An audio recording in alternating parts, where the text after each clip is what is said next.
Please subscribe to my channel. It would mean so much to me. Thank you for your support.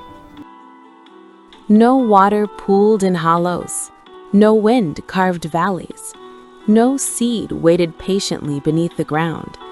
There was only light, raw, unbound, endless, and a realm that learned how to listen to it. The Golden Realm did not orbit a sun, it remembered one. It hovered at the intersection of forgotten constellations, a place where stars went when their light no longer belonged to the heavens, yet refused to die. Here, light slowed, it thickened, it learned shape, and over ages beyond counting, it learned how to grow. The first gardens. The Crystalline Gardens were not planted, they condensed. When the earliest waves of starlight drifted into the Golden Realm, the realm itself answered. Invisible harmonics, frequencies older than matter, sang softly, coaxing photons to gather, to cling, to crystallize. Light folded in on itself, like thought becoming memory, forming lattices finer than spider silk and stronger than diamond. These lattices became the first roots. They reached not downward, but outward, branching through radiance, anchoring themselves in beams of gold and violet. From them rose crystalline stems, transparent yet glowing, each one refracting the universe into 1,000 quiet rainbows. And when they bloomed, the realm held its breath. The flowers did not open petals, they unlocked them. Each bloom unfolded in geometric grace, hexagons dissolving into spirals, spirals into starbursts, starbursts into shapes no language could fully capture. Their colors were not merely seen, they were felt. Warm ambers that hummed with comfort, blues that tasted like calm, whites so pure they carried sorrow and hope at once. These were the lumen flora, the first living things born entirely of light. How light became sustenance.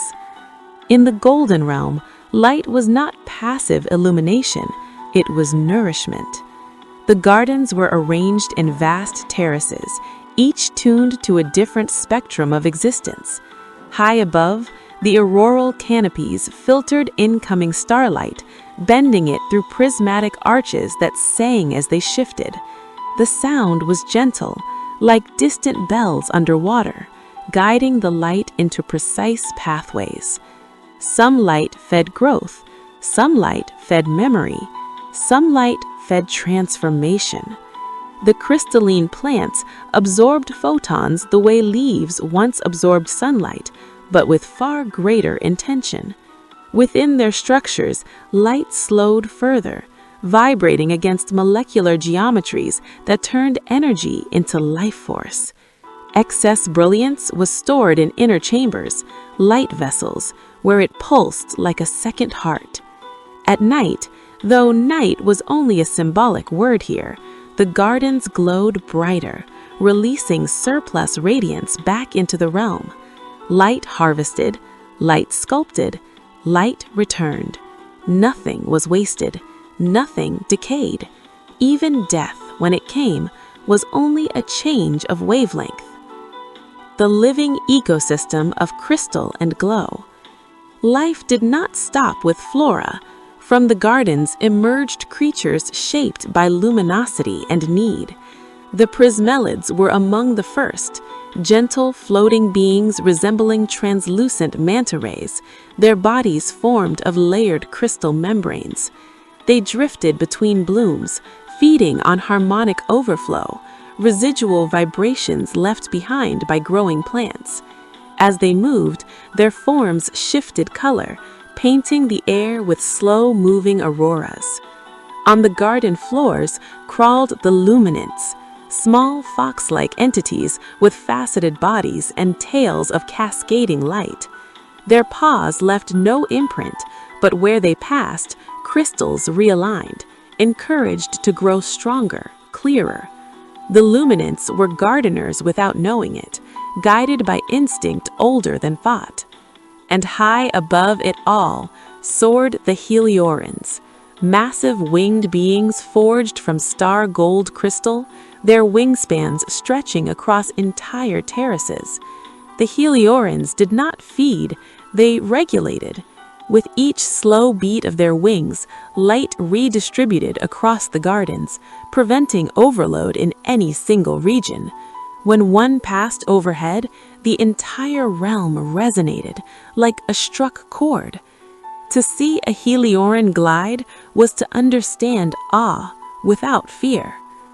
The keepers of the gardens. There were also minds here, beings who watched, learned, and remembered. They were called the Luminarchs. Once, long ago, they had been travelers of flesh and bone, seekers who followed dying stars to their final glow. But the Golden Realm changed them. Bathed in crystallized light for centuries, their bodies transformed into semi-luminous forms of articulated crystal and soft radiance.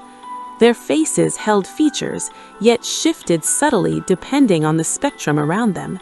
Emotion became color, thought became brightness, speech became resonance.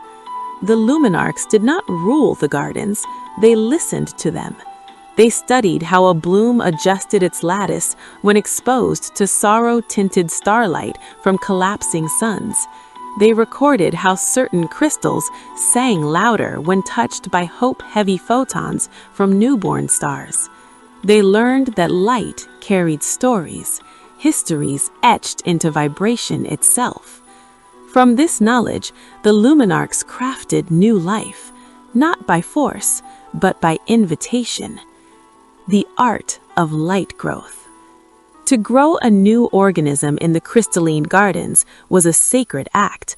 A Luminarch would first select a convergence point where multiple light paths intersected. There, they placed a prism seed, a small empty lattice designed to receive meaning. Then they waited. Light arrived naturally, drawn by harmonic balance. As the prism filled, the Luminarch sang, not with a voice, but with calibrated resonance, guiding how the light arranged itself. Sometimes a protector creature emerged, sometimes a new bloom capable of filtering dangerous stellar radiation. Once, a Luminarch attempted something greater, a being capable of traveling beyond the Golden Realm, carrying its light into darkened corners of existence. The result was the Astral, a slender humanoid figure composed of soft gold light and clear crystal veins, eyes reflecting entire galaxies. The Astral looked upon the gardens once, then stepped into a beam of focused radiance and vanished, becoming a moving star. The gardens shimmered with approval. The crisis of shattered light.